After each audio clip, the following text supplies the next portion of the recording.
welcome to the second edition of Dishing with Sissy. Hey, Sissy. Sissy.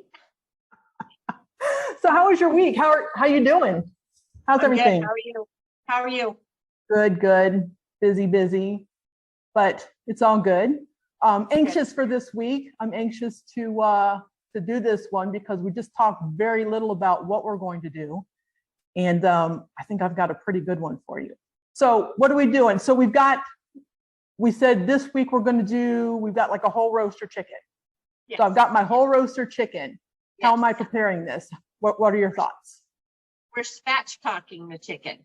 So spatchcock, a lot of people, including myself, are a little apprehensive, like they get a little anxious when they hear that, because spatchcocking isn't something that I ever did when I cooked chicken.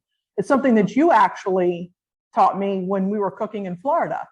So do you want to tell everybody kind of what spatchcocking chicken is? Because it sounds so go ahead and explain that. It's basically butterflying it. You're just cutting the backbone out and making it a flat chicken instead of a whole chicken. You get faster cooking time and you get more crispy skin with the spatchcock chicken. You don't have the underneath part, I don't know, uncrispy. What? But yeah, the backside sometimes gets kind of soggy. Even when you use a roaster, sometimes if it produces a lot of juice, it gets a little bit. So yeah, it does cook it a little bit more evenly. And the preparation just looks pretty. Like if you're having guests over, spatchcock the chicken, take the extra steps because it just looks like you spent all day in the kitchen and you didn't. I think we're going to go spatchcock some chicken. That's what we're going to do.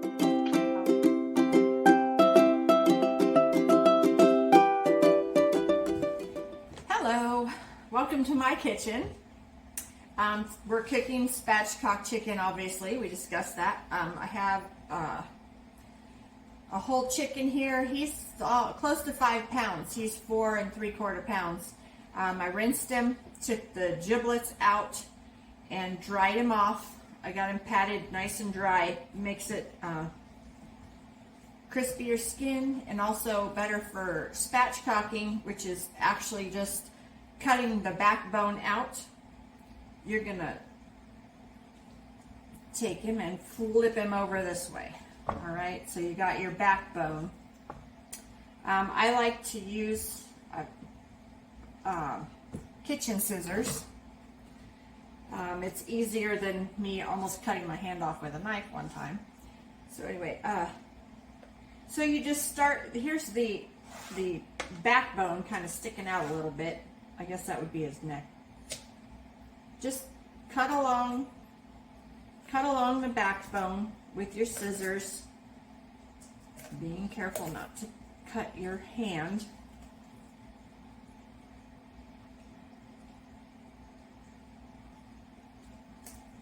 It's kind of tricky. I haven't done it for a while, so it's kind of tricky.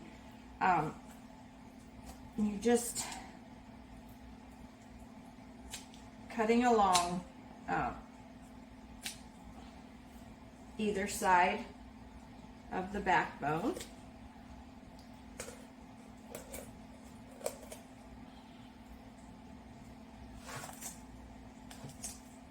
All right, at this point, come down here. You might have to do a little cracking.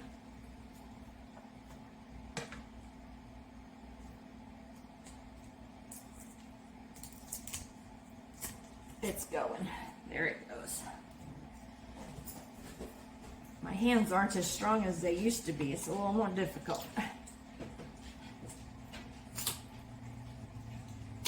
All right. So I've got this backbone out.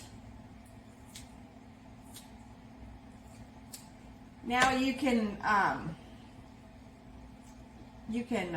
put this in a pot and boil it. It makes great gravy. What I'm going to do is put it in a Ziploc bag and put it in the freezer so that I can make gravy with it another time, because I'm not going to do that today. So you got the backbone cut out. Just pick him up remove the towel. Of course, you don't want to reuse those towels. They're specifically for raw chicken handling. Anyway, be careful of your kitchen safety. All right, just set them in the pan.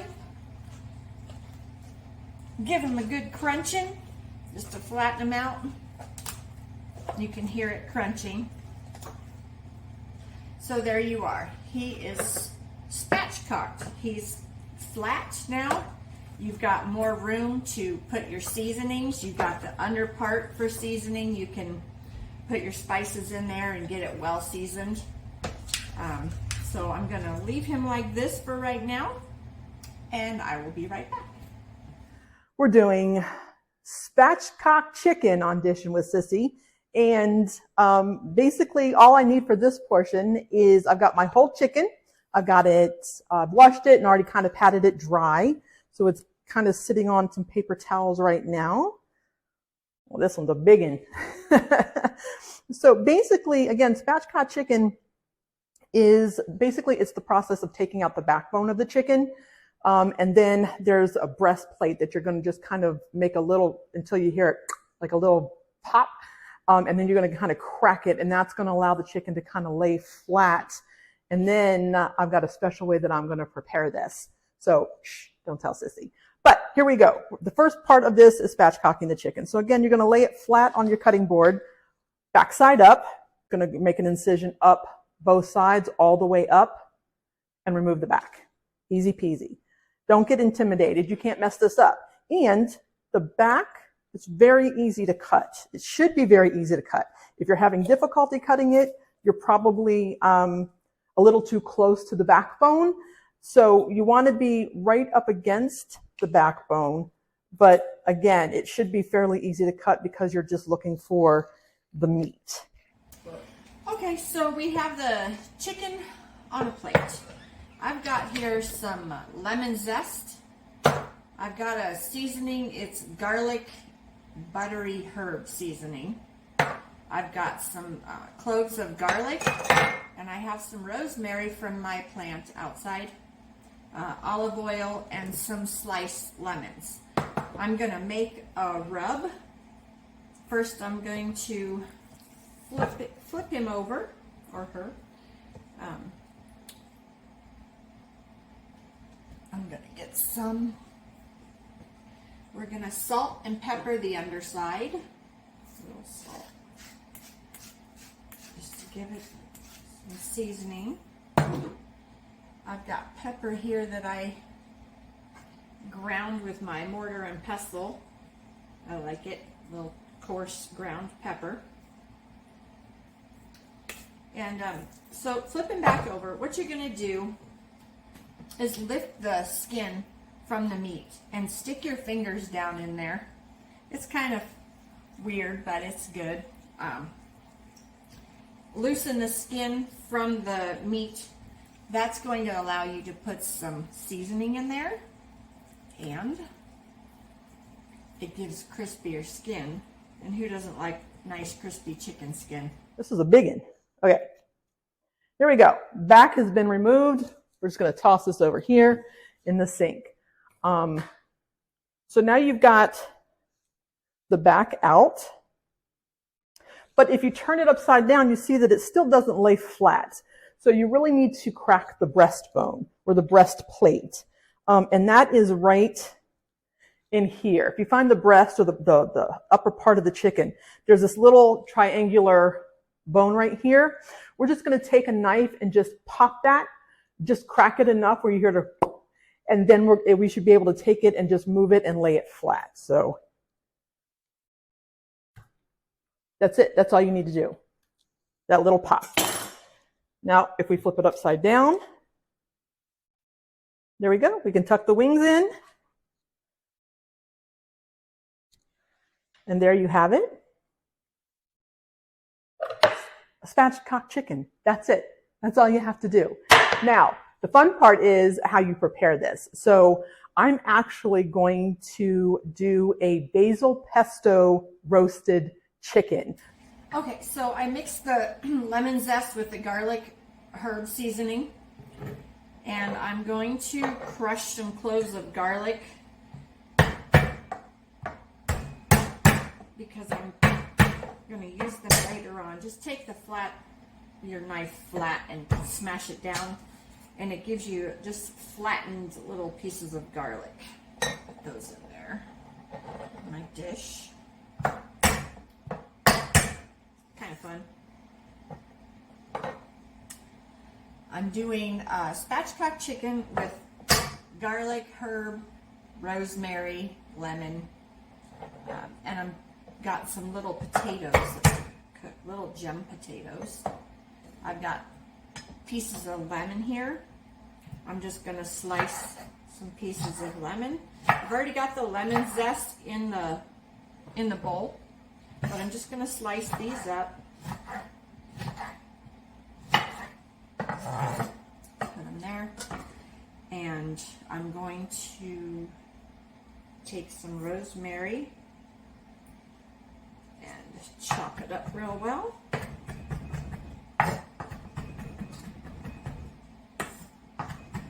It doesn't have to be, it's okay to have some big chunks. The rosemary is really delicious, very, very herby. It's very potent. I'm going to put that in there with the lemon zest and the garlic herb seasoning. I'm going to take a little bit of this lemon, squeeze the juice in there. No seeds. Squeeze more in there. And I'm going to put in some olive oil to make a paste. Probably a tablespoon-ish. Okay, so I finished spatchcocking the chicken. I set that aside, and I've prepped everything that I need to make my basil pesto. So basically, I've got some very nice basil leaves here, and I'm going to add some roasted pine nuts. They've already been roasted. I've pre-prepped. I also roasted some garlic. You don't have to roast the garlic, but it certainly brings out that flavor. I've got a little bit of white pepper and black pepper and Himalayan sea salt to season. And I've got some fresh shredded Parmesan Reggiano cheese and some very good olive oil. So I'm going to get all these in the chopper. I'm going to start with the basil and the pine nuts. I'm going to get all those chopped. I'm going to add the garlic, the cheese, and then once that gets going, I'm going to slowly pour in the olive oil so it gets in there, it emulsifies, and it makes it liquid. You're going to add probably about a third to a half a cup of olive oil. Again, it really depends on how you like that consistency. I might add just a little bit more because we are coating the chicken with it, and this is a big chicken. But I want to make sure that olive oil is going to get underneath the skin, between the skin and the meat, and get it really nice and flavorful. So I'm going to add a little bit more. It might be a little bit more liquid than I normally would use it for something else like a dip or whatnot. So I mixed up the olive oil with the seasonings and the rosemary. I added a little bit more olive oil because it needed to be more pasty. What I'm going to do is going to get the chicken, bring it back over here. I salted the underneath, and so I'm going to just concentrate on the top part for right now. I'm going to put some of this in my hand, and you just lift up the skin, put a dollop of your paste in there, and just push it around all in there, rub it in there really good. I'm not going to use all of it because I'm going to save a little bit for the outside. Make sure the breasts are well coated. All right. Again, it's kind of weird, but it's going to be tasty. So I'm going to now take the rest of this. There's a little bit of the oil left. You want to make sure the chicken skin is dry. I'm just going to put this on here.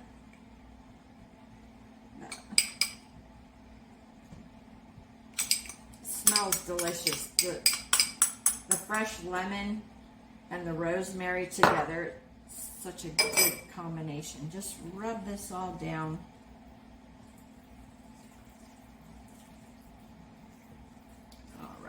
rotten skin. Look at that guy. So we've got the salt and pepper underneath, and I've got the oil with the seasonings and the lemon zest and the rosemary all rubbed on top. Get the wings. Use it all up. I've got my big cast iron skillet in the oven getting hot, and I'm going to get that out and start getting that prepared, and then I will be back. All finished. I've got the chicken is ready, and the basil pesto looks amazing, and it tastes pretty darn good. If you're not big, the basil makes this very flavorful. It's very basil. If you don't like too much basil, you might want to split the recipe, and instead of doing 2 cups of basil, do 1 cup of fresh basil and 1 cup of spinach. It will make it just as tasty, but it doesn't give it that really strong basil flavor. But this is, I'm not sure if you can see the consistency. Let me get it a little bit closer. This is perfect to coat our beautiful spatchcock boy here, and then we're going to get it in the oven. So I'm going to do this. I'm going to get it in the oven, and then to go with this, I'm going to be making some brown rice and some green beans. Now, green beans are green beans, and I use frozen green beans. So let me tell you a little secret. You can dress them up. Just because they're frozen and they're convenient doesn't mean you can't dress them up. So I like to make my green beans sauteed in some olive oil and garlic. And then once they are sauteed in there a little bit, I'm going to throw in some goat cheese. I'm going to throw in some pine nuts. So again, there's a theme, garlic and pine nuts. It's in the pesto. I'm also putting it in the green beans. We got a lot of green going on, and we've got a lot of garlic and a lot of pine nuts. Okay, I got the cast iron out of the oven. It's nice and warm. I'm gonna put in some vegetable oil. There's 1/4 of a cup here. I'm just going to, it's a big cast iron, so I'm just going to, I'm going to use all of it. 1/4 of a cup of vegetable oil. It's super hot. I turned the oven up to 350, so while I'm doing this, it's going to get hotter. I bought some little gem potatoes, little tiny potatoes. They're purple and red and yellow. I'm just putting them in the bottom of the pan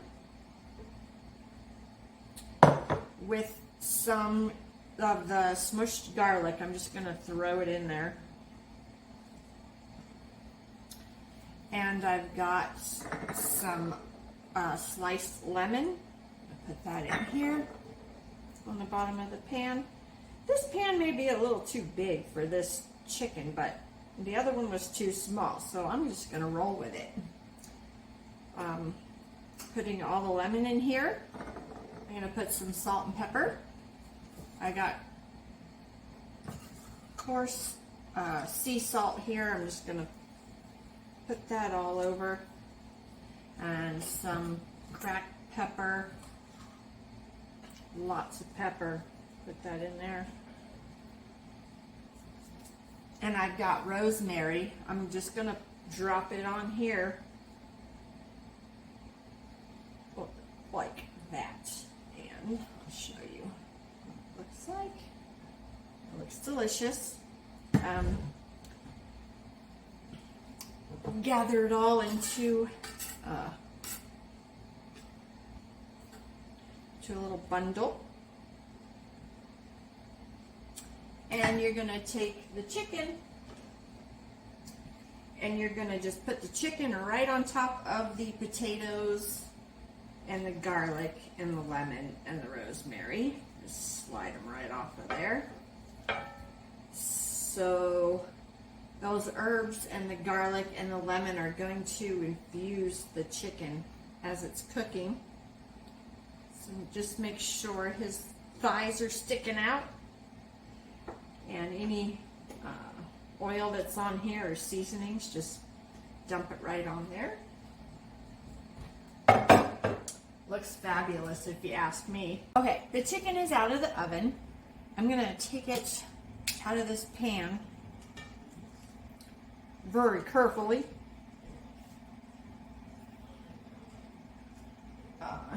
lift it right out, set it on this plate.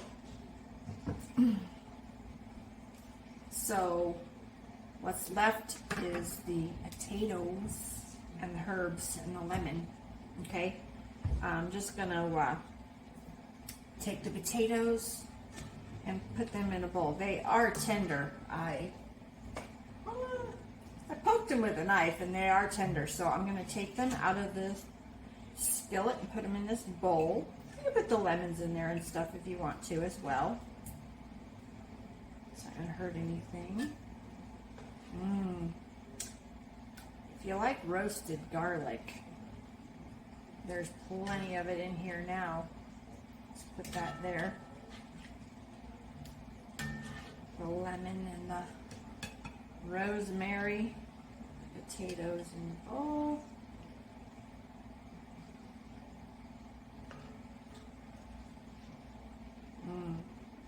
All right, I got the potatoes all in the bowl.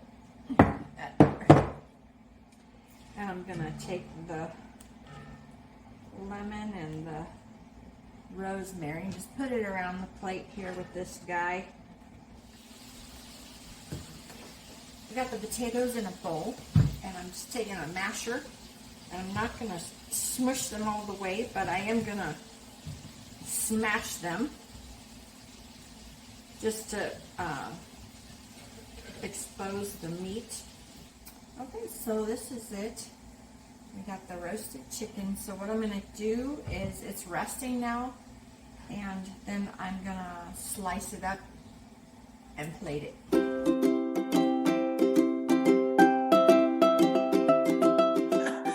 Yes. Sissy. It's very lemony. Okay, I did lemon and rosemary. Ooh, my favorite combo. Yeah, and garlic, and a little bit of roasted herb garlic seasoning with olive oil. Mm. And I got it all up under the chicken skin and on top of the skin. All up under there? Yep. And I put some little potatoes, little gem potatoes. Okay. I roasted the chicken on top of the potatoes and the rosemary and the lemon, and it came out pretty tasty. Yummy. Yum, yum, yum. How about yours? Well, I actually did a basil pesto roasted chicken. Oh. So I made a beautiful pesto, cooked it. I don't know if you can see this. It looks fabulous. With that, I don't know if you can see this. So we've got the chicken over here. We've got some brown rice. I've got some green beans with pine nuts, garlic, olive oil. There's a combination. Pine nuts, garlic, olive oil in both dishes, in two of the dishes anyway. Goat cheese, salt and pepper, and some red pepper flake, because, got a little spicy. And then some red beets just for coloring, because I like red beets. I like red beets too. Well, yours looks great. Yours looks really fabulous. I like your accompaniments there, the green beans and the beets. That's awesome. I just did the potatoes and the roasted garlic that was in there with the potatoes. And then the juice, I just kind of mixed up a little bit to pour on top. So we both used lemon. We both use roasted garlic. And you're really going to, anytime you roast a chicken, most people use some kind of herb, but we went with the herb and the citrus as opposed to like a barbecue or something like that. So we used, it's a similar theme, but obviously different things. So I think we did a win-win, Sissy. I think so too. Well, cheers to you. Cheers. Here's to delicious roasted chicken and Sissy's cooking together.